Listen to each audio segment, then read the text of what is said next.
Voting का सब लोग आते हैं और मतलब बाकी नहीं चेहरा कोई दिखाई भी नहीं आता। मैं मत तो कतई आई नहीं कतई। बिजली, पानी, नाली, सड़क, खरंजा की मांग को लेकर लोगों ने चुनाव का बहिष्कार कर दिया। जी हाँ, हम बात कर रहे हैं फिरोजाबाद की नगरपालिका शिकोहाबाद की। पहले भी चुनाव हुए हैं, बीजेपी की सरकार हो चाहे सपा की सरकार हो, जब जब चुनाव हुए हैं गांव में विकास की बात करते हैं, लेकिन इस गांव में ना तो कोई अभी तक विकास हुआ है। और इस बार सभासदी के चुनाव हुए हैं, इसलिए गांव वालों ने चुनाव बहिष्कार करने का सोचा है। आप मेरे पीछे देख सकते हैं, इस ट्रांसफार्मर पर 100-200 मीटर दूर तक गांव वाले केबल डाल डाल के ले जाते हैं। ना तो अभी तक कोई लट्ठा लगा, और इस ट्रांसफार्मर की वजह से जो केबल डली हुई है वहाँ पर कभी हादसे भी हो गए हैं, 1-2 लोगों की जान भी गई हैगी। और तो और जो सभासदी के चुनाव हो जाते हैं, लेकिन जिस गांव का सभासद बनता है वहाँ पर राशन के कोटे 2-2, 3-3 हैं, लेकिन हमारे 2-3 गांव ऐसे हैं जिन पर ना तो कोई विकास है और ना ही एक भी राशन का कोटा है। तो हम चाहते हैं हमारे गांव में लट्ठे लगें और 1-2 राशन का कोटा भी हमें मिले। शिकोहाबाद नगर के वार्ड नंबर 12 यानी कि नगला हीरा सिंह रेलवे स्टेशन से सटा हुआ गांव है। वार्ड नंबर 12 में करीब 7-8 हज़ार की आबादी निवास करती है। पहले ये गांव ग्राम पंचायत में आता था, लेकिन बाद में ये नगर पालिका परिषद शिकोहाबाद में शामिल हो गया। लोगों को उम्मीद थी कि अब इस वार्ड के दिन अच्छे होंगे, लेकिन ऐसा नहीं हुआ। हमारा ये वार्ड नंबर 12 पड़ता है, जो बिल्कुल रेलवे क्रॉसिंग के पास में है। यहाँ पे लगभग 4000 से ज़्यादा वोटर है, और यहाँ इसमें 4 गांव शामिल होते हैं, जिसमें माधोगंज, नगला हीरा सिंह, नगला बांध और वेकर्स का है।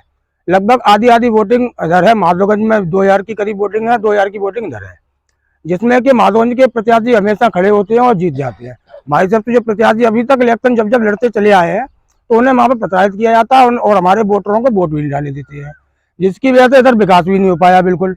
और विकास नहीं होता है, कभी सुनवाई नहीं होती है। हम लोग जाते हैं, अपनी बात लेके जाते हैं, उसका भी कोई विचार कहीं नहीं किया जाता है। तो यहाँ पर आप जैसे देख रहे हैं, आपने यहाँ जंपर देख लिए, हमारा ट्रांसफार्मर लगा हुआ है। यहाँ से अब पूरा गांव है जो 500-600 मीटर में आता है। तो यहाँ से सारे घर में एक घर में सभी के यहाँ पे एक तार गया हुआ है। वो तार आपस में ज्वाइंट होते हैं, फोल्ट होते हैं, जिसकी वजह से चिंगारियां निकलती हैं या करंट लगते हैं, जिसकी वजह से 3 मौतें जा चुकी है। ट्रांसफार्मर में कोई सामान नहीं आता, एक तार संभालता है, 5 तार गिर जाते हैं, वो तार उनके सर पे भी गिर जाता है। जब तार सर पे गिरता है, मौत होती है, उसको लेके सुनवाई करते हैं तो कोई सुनवाई करता। मेंबर जीत जाते हैं, उसके बाद यहाँ कहीं दर्शन देने आते नहीं है। हम सब लोग हैं यहाँ से प्रताड़ित हो रहे हैं। हमारे यहाँ रास्ते नहीं है, नालियाँ हैं, खुदी डली रहती हैं, वहीं की डली रहती हैं, और वोटरों के साथ बिल्कुल ही भेदभाव किया जाता है, एक तरफा भेदभाव किया जाता है। आते हैं, दारू पिलाते हैं लोगों को, एट टाइम पर सारी व्यवस्थाओं को वो भ्रष्ट कर देते हैं। हमारा मुद्दा कोई चुनाव से जुड़ा हुआ मुद्दा नहीं है, हमारा ये सालों से मुद्दा है, क्योंकि जहाँ एक तरफ आपको 500 मीटर की दूरी पर सारी सुविधाएं हैं, रोड है, नालियाँ हैं, लाइट की सारी व्यवस्थाएं हैं, और वहीं थोड़ी जन दूरी पर आके हमारे यहाँ कोई व्यवस्था नहीं है। ये 3 गांव हैं, 3 गांव किसान हैं, जुड़े हुए हैं, जमीन से जुड़े हुए लोग हैं, अपनी आवाज़ नहीं पहुंचा पाते हैं कहीं भी। आज आप इलेक्शन का टाइम है, तो गांव वालों ने सभी 3 गांवों ने मिलकर ये विचार किया कि अगर हम अपनी बात आज यहाँ नहीं पहुंचा पा रहे हैं तो कब पहुंचा पाएंगे। तो इसलिए सब सम्मिलित हुए हैं। अगर इसी बात पर भी एक ये कह रहे हैं कि आप ये गलत कर रहे हो, तो हम अगर आज गलत कर रहे हैं तो सही कब कर सकते हैं। आज हम इसी समय पर ये बोलने का हमारा हक भी है। हम वोट डालने जाएंगे तो क्यों डालने जाएं, जब हमारा विकास ही नहीं है तो हम वोट डालने जाएं क्यों। हमें वोट डालने से पहले हम सरकार से ये अपनी निवेदन है कि हमारी इन चीज़ों को सुने। हमारी ये व्यवस्थाएं हैं, ट्रांसफार्मर की, नाली की, रास्तों की, बगल में एक बेकार का गाँव है जिसके लिए कोई रास्ता ही नहीं है, ना कहीं से आ सकते हो। आप पैदल निकल जाओ, अगर रेलवे क्रॉसिंग करके निकलते हो तो वहाँ से आप पुलिस पकड़ लेती है आपको। इधर से आपको जाने का कहीं किसी तरफ से आपके पास कोई भी रास्ता है नहीं। और कोई भी जैसे गांव के सारी लोग यहाँ पर खड़े हुए हैं, रात को तो यहाँ पर इन्होंने कुछ इनलीगल तरीके से बहस भी कर दी। जो प्रत्याशी वोट मांगने आए थे वो रात में दारू लेके, हाथ में बोतल लेके और खुद पी के आते हैं और सारे लोगों को पिला देते हैं। उसके बाद भैया गुमराह कर देते हैं। हर तरीके की समाज में लोग होते हैं। लोगों को 600 मीटर दूर गांव के बाहर लगे बिजली के खंभे से केबल डालकर लाइन लानी पड़ती है। विकास के नाम पर यहां कोई काम नहीं हुआ।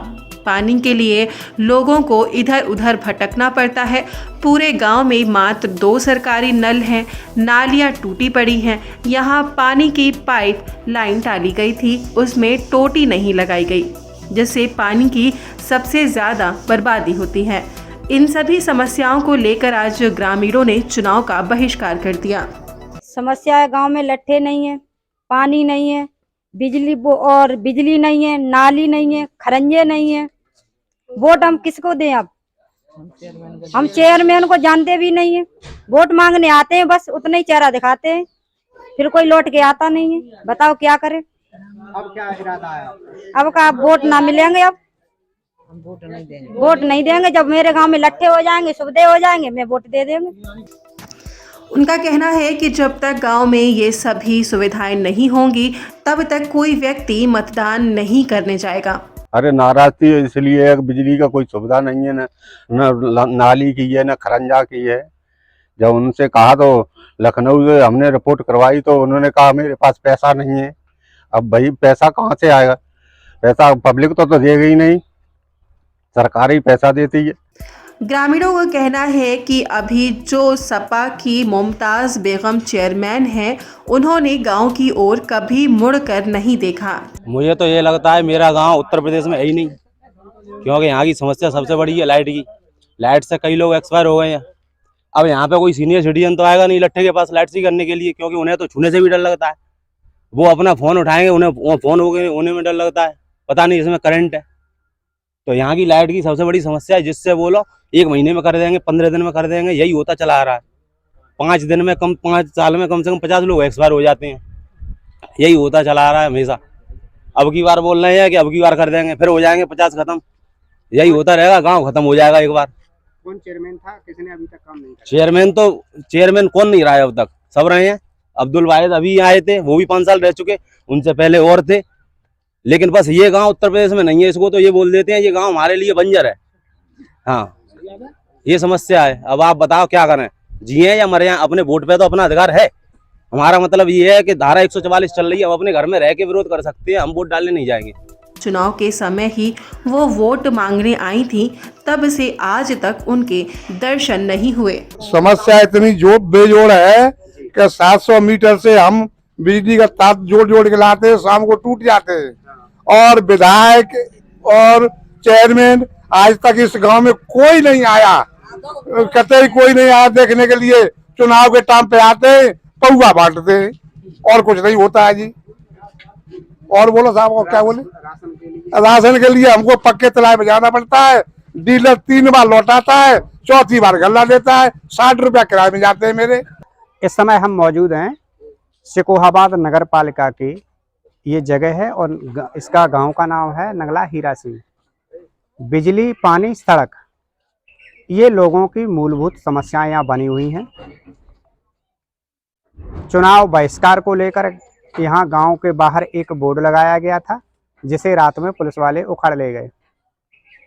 ग्रामीणों का कहना है कि जब तक बिजली, पानी, सड़क की समस्या का समाधान नहीं होता तब तक हम मतदान नहीं करेंगे। जो वर्तमान चेयरमैन हैं वो यहाँ वोट लेने के बाद नहीं आई।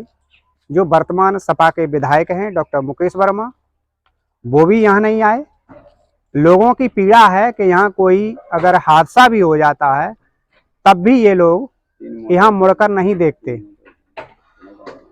यहाँ सपा की चेयरमैन थी, हो सकता है कि यहाँ जो आबादी वोटिंग करती है वो बीजेपी समर्थित है, इसी की अनदेखी का शिकार हुआ हो ये गांव। लेकिन ग्रामीणों ने मन बना लिया है कि इस बार जब तक समस्या का समाधान नहीं होगा तब तक चुनाव नहीं होगा, न यहाँ मतदान होगा, चाहे कोई भी अधिकारी आए चाहे कुछ आए। जब तक लिखित में इन्हें आश्वासन नहीं मिलेगा तब तक ये मतदान नहीं करेंगे। न्यूज इन इंडिया के लिए गगन बिहारी, फिरोजाबाद। तरक्की कभी ये नहीं पूछती कि आप कहां से आ रहे हो, बस ये पूछती है कि आप कहां जाना चाहते हो। तरक्की कभी ये नहीं पूछती कि आप कौन हो, बस ये पूछती है कि आप क्या बनना चाहते हो। तरक्की आपको कभी नए रास्ते दिखाएगी तो कभी नए दोस्तों से मिलवाएगी। बस आपको तय करनी है आपके तरक्की की रफ्तार, एक नई सोच और हर रोज कुछ बेहतर करने की प्रेरणा, अपने लिए और अपनों के लिए।